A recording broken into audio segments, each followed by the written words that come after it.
사랑하는 형제자매 여러분, 그리고 진리를 찾는 모든 분들께 주님의 이름으로 평안을 전합니다. 오늘 우리는 삶의 가장 근본적인 질문, 바로 우리는 어떻게 하나님을 알 수 있는가라는 주제에 대해 깊이 묵상하는 시간을 갖고자 합니다. 이 귀한 말씀을 나누기 전 잠시 시간을 내어 구독과 좋아요를 눌러주시면 더 많은 영혼에게 하나님의 진리가 전파되는 데 큰 힘이 됩니다. 여러분의 작은 손길 하나하나에 주님의 축복이 함께하기를 기도합니다. 오늘 우리가 함께 살펴볼 말씀은 사도 바울이 로마에 있는 성도들에게 보낸 편지 로마서 1장 18절에서 20절까지의 말씀입니다. 제가 봉독하겠습니다. 하나님의 진노가 불의로 진리를 막는 사람들의 모든 경건하지 않음과 불의에 대하여 하늘로부터 나타나나니 이는 하나님을 알만한 것이 그들 속에 보임이라. 하나님께서 이를 그들에게 보이셨느니라. 창세로부터 그의 보이지 아니하는 것들 곧 그의 영원하신 능력과 신성이 그가 만드신 만물에 분명히 보여 알려졌나니 그러므로 그들이 핑계하지 못할지니라. 사도 바울은 복음의 위대함을 설명하기에 앞서 우리에게 복음이 절실히 필요한지를 먼저 이야기합니다. 그 시작은 다소 무겁게 느껴질 수 있는 하나님의 진노에 대한 선포입니다. 바울은 하나님의 진노가 하늘로부터 나타난다고 말합니다. 누구를 향해서입니까? 바로 모든 경건하지 않음과 불의를 행하는 사람들을 향해서입니다. 여기서 경건하지 않음은 하나님을 향한 인간의 잘못된 태도를 의미합니다. 창조주를 인정하지 않고 그분께 마땅히 돌려야 할 영광과 감사를 드리지 않는 모든 마음의 상태가 바로 경건하지 않음입니다. 그리고 부리는 사람들 사이의 관계 속에서 나타나는 모든 잘못된 행동, 즉 거짓, 탐욕, 미움과 같은 죄악들을 가리킵니다. 바울은 이 두 가지 죄의 본질을 지적하며 하나님께서 왜 진노하시는지를 설명합니다. 첫째는 죄 그 자체의 흉악한 성격 때문입니다. 죄는 하나님의 거룩한 성품을 정면으로 거스르는 것이기 때문입니다. 하지만 바울은 여기서 한 걸음 더 나아가 두 번째 이유를 제시합니다. 이것이 오늘 말씀의 핵심입니다. 바로 인간의 죄가 전적으로 핑계할 수 없기 때문이라는 것입니다. 그렇다면 왜 인간은 자신의 죄에 대해 아무런 변명도 할 수 없는 것일까요? 왜 저는 하나님에 대해 몰랐습니다. 라고 말할 수 없는 것일까요? 바울은 그 이유를 명확하게 제시합니다. 첫 번째 이유는 하나님께서 자신을 알 수 있는 지식을 모든 사람의 마음속에 심어두셨기 때문입니다. 19절은 말합니다. 이는 하나님을 알만한 것이 그들 속에 보임이라. 하나님께서 이를 그들에게 보이셨느니라. 이것은 매우 중요한 선언입니다.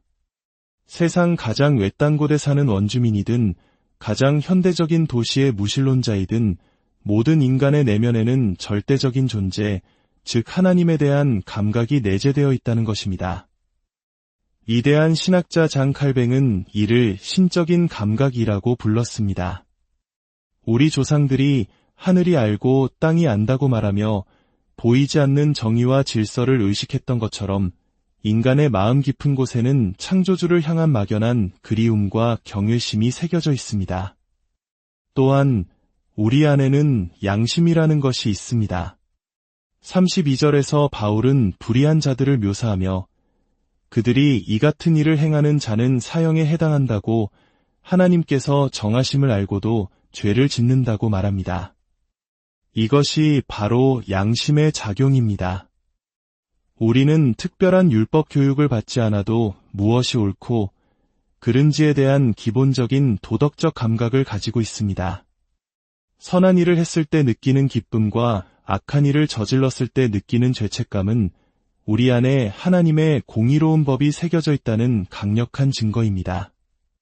두 번째 이유는 하나님께서 자신을 온 세상 만물을 통해 분명하게 드러내셨기 때문입니다. 이것을 우리는 일반 계시라고 부릅니다. 20절 말씀은 이렇게 증언합니다. 창세로부터 그의 보이지 아니하는 것들 곧 그의 영원하신 능력과 신성이 그가 만드신 만물에 분명히 보여 알려졌나니 잠시 눈을 들어 주위를 둘러보십시오. 밤하늘을 수놓은 무수한 별들의 향연, 아침을 여는 장엄한 일출, 사계절마다 옷을 갈아입는 자연의 신비, 그리고 현미경으로 들여다본 눈송이 하나의 완벽한 대칭 구조까지. 이 모든 것이 우연의 산물이라고 말할 수 있겠습니까? 정교하고 복잡하기 이를 데 없는 인간의 눈이 아무런 설계나 목적 없이 저절로 생겨났다고 믿는 것이 과연 합리적일까요? 사도 바울은 이러한 생각들을 향해 훗날 허망한 생각이라고 일축합니다. 세상 만물은 침묵 속에서 위대한 설계자의 존재를 외치고 있습니다. 시편 기자가 노래했듯이 하늘이 하나님의 영광을 선포하고 궁창이 그의 손으로 하신 일을 나타내는도다. 우리는 자연의 질서와 웅장함 속에서 하나님의 영원하신 능력을 봅니다. 천둥과 번개의 위력 속에서 거대한 산맥과 끝없는 바다 앞에서 우리는 하나님의 압도적인 힘을 느낍니다. 또한 우리는 그분의 신성을 봅니다. 여기서 신성은 하나님의 완전한 본질이나 인격 전체를 의미하는 신격과는 조금 다릅니다. 이는 창조 세계를 통해 드러나는 하나님의 신적인 속성들, 즉 지혜, 선하심, 아름다움 등을 의미합니다. 꽃 한 송이의 섬세한 아름다움, 동물들을 먹이시는 그분의 섭리, 역사를 주관하시는 그분의 질서 속에서 우리는 하나님의 신적인 성품을 엿볼 수 있습니다. 여기서 우리가 분명히 해야 할 중요한 신학적 사실이 있습니다. 자연과 양심을 통해 주어지는 일반 계시는 우리를 구원하기에는 충분하지 않습니다.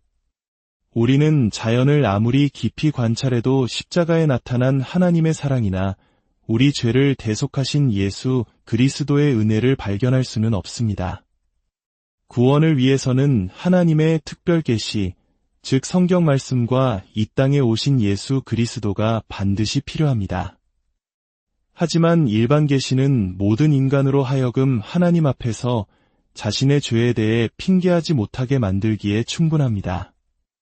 이 지식만으로도 인간은 창조주가 계시다는 사실과 그분이 이 세상의 도덕적 통치자라는 사실을 알 수 있습니다. 그러므로 하나님을 모른 척하고 그분의 법을 무시하는 것은 변명의 여지가 없는 죄가 되는 것입니다. 그렇다면 인간은 왜 이토록 명백한 진리를 외면하는 것일까요? 18절은 그 이유를 이렇게 설명합니다. 그들은 불의로 진리를 막는 자들이기 때문입니다. 여기서 막는다는 것은 단순히 붙잡고 있다는 뜻이 아니라 억누르고 억압한다는 강력한 의미를 가집니다. 마치 끓어오르는 용수철을 억지로 눌러놓는 것처럼 인간은 자신의 내면에서 울려 퍼지는 진리의 소리를 의도적으로 억누릅니다. 왜 그럴까요? 그 근본적인 원인은 인간의 교만, 특히 지적인 교만입니다. 22절은 스스로 지혜 있다 하나 어리석게 되어 라고 말합니다. 현대인들은 과학과 이성의 이름으로 하나님을 원시적인 신화로 치부하며 자신의 지성을 자랑합니다. 그러나 이는 창조의 질서라는 명백한 증거를 무시하고 우연이라는 훨씬 더 비합리적인 믿음을 택하는 어리석음일 뿐입니다. 또 다른 원인은 인간의 사악함입니다. 21절은 그들이 하나님을 알되 하나님을 영화롭게도 아니하며 감사하지도 아니하고 오히려 그 생각이 허망하여지며 미련한 마음이 어두워졌나니 라고 말합니다. 인간은 거룩하신 하나님을 인정하는 순간 자신의 죄가 드러나고 그분 앞에 무릎 꿇어야 함을 본능적으로 합니다. 자신의 욕망대로 살고 싶기 때문에 하나님의 존재 자체를 부정하려는 것입니다. 듣기 싫은 충고 앞에서 귀를 막아버리는 어린아이처럼 인간은 자신의 죄악된 삶을 정당화하기 위해 진리를 억누르고 외면합니다. 그 결과는 무엇입니까? 미련한 마음이 어두워졌다고 성경은 말합니다. 진리의 빛을 거부한 마음은 결국 영적인 암흑 속에 갇히게 됩니다. 영적인 분별력을 상실하고 거룩하고 선한 것을 어리석게 여기며 오히려 죄악 속에서 쾌락을 찾게 됩니다. 하나님의 아들이 이 땅에 오셨을 때 세상의 지혜자들은 그를 알아보지 못하고 십자가에 못 박았습니다. 그들의 마음이 어두워졌기 때문입니다. 사랑하는 여러분, 이것이 바로 복음이 필요한 이유입니다. 이것이 바로 사도 바울이 하나님의 진노를 먼저 선포한 이유입니다. 우리는 모두 스스로의 힘으로는 이 어둠에서 벗어날 수 없는, 핑계할 수 없는 죄인입니다. 우리에게는 외부로부터 오는 빛이 필요합니다. 그리고 감사하게도 하나님께서는 그 빛을 우리에게 보내주셨습니다. 그 빛은 바로 우리 주 예수 그리스도이십니다. 하나님께서는 창조 세계를 통해 당신의 능력과 신성을 보여주셨지만 예수 그리스도의 얼굴을 통해서는 당신의 영광의 광채, 즉 우리를 향한 무한한 사랑과 자비와 용서를 보여주셨습니다. 교만과 허망한 생각으로 어두워진 우리의 마음에 예수 그리스도의 십자가 복음이 비칠 때 비로소 우리는 진리를 깨닫고 참된 생명으로 나아갈 수 있습니다.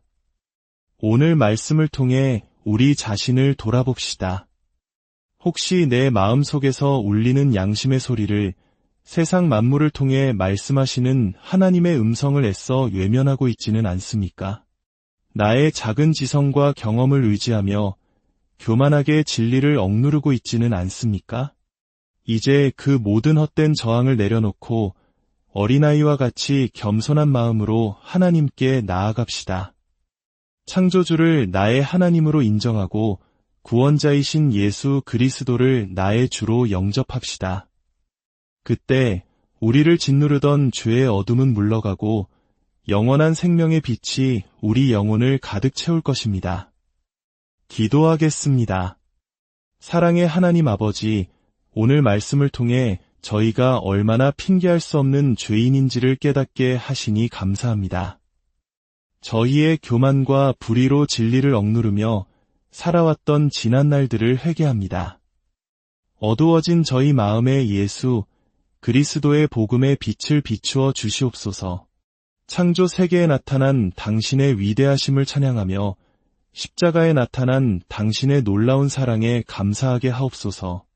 이제는 더 이상 진리를 외면하지 않고 날마다 당신을 경배하며 당신의 뜻을 따라 살아가는 복된 인생이 되게 하여 주시옵소서. 이 말씀을 듣는 모든 심령 위에 주님의 은혜와 평강이 넘치기를 간구하며 우리를 죄와 사망에서 구원하신 예수 그리스도의 이름으로 기도드립니다.